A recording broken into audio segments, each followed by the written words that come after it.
Thalikkulam block പഞ്ചായത്തിൽപ്പെടുന്ന എല്ലാ ഗ്രാമപഞ്ചായത്തുകളിലെ പച്ചക്കറി കർഷകർക്ക് പച്ചക്കറി തൈകൾ വിതരണം ചെയ്തു. Thalikulam block panchayat president K C. Prasad ഉദ്ഘാടനം ചെയ്തു. നമ്മുടെ മണ്ണിൽ നമ്മൾ ഉദ്ദേശിച്ച പോലെ കൃഷി ഇറക്കാനും സാധിക്കില്ല. അതുകൊണ്ട് തന്നെയാണ് കേരള സംസ്ഥാനത്തെ മുഴുവൻ വിദ്യാലയങ്ങളെയും ഇതിൽ ഉൾപ്പെടുത്തുക.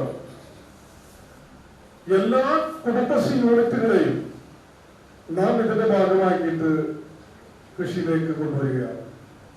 സഹകരണ മേഖല ബാങ്ക് ഉൾപ്പെടെയുള്ള സഹകരണ ബാങ്കുകളെ മുൻനിർത്തുകയാണ്.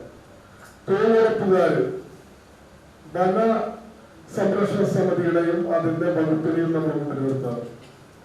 എല്ലാ കർഷകരെയും നമ്മൾ ഇതിന് മുമ്പിൽ നിർത്തുക.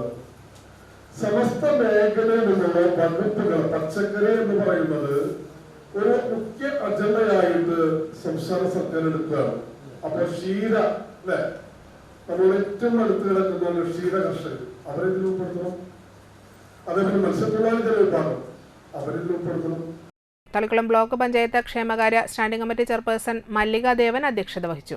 തളിക്കുളം ബ്ലോക്ക് പഞ്ചായത്ത് ആരോഗ്യ വിദ്യാഭ്യാസ standing committee chairman Suresh Kumar, മെമ്പർമാരായ കലാവി, ജൂബി പ്രദീപ്, CR ഷൈൻ, വസന്ത ദേവലാൽ, ബഗീഷ് പൂരാടൻ, ഇബ്രാഹിം പടുവിങ്ങൽ, KB സുധ, കൃഷി ഓഫീസർ ലക്ഷ്മി K മോഹൻ എന്നിവർ സംസാരിച്ചു. കേരള കാർഷിക സർവകലാശാല കൃഷി ശാസ്ത്രജ്ഞ ഡോക്ടർ ഗ്ലീന മേരി മുൻനിറ പ്രദർശന തോട്ടത്തിന്റെ ഭാഗമായി കാർഷിക സർവകലാശാലയിൽ വികസിപ്പിച്ചെടുത്ത പുതിയ ഇനം പാവൽ വിത്തുകൾ കർഷകർക്ക് കൈമാറി. പച്ചക്കറി കൃഷിയും കീടരോഗ നിയന്ത്രണവും എന്ന വിഷയത്തിൽ എങ്ങണ്ടിയൂർ കൃഷി officer doctor Chinchu P Babu class എടുത്തു.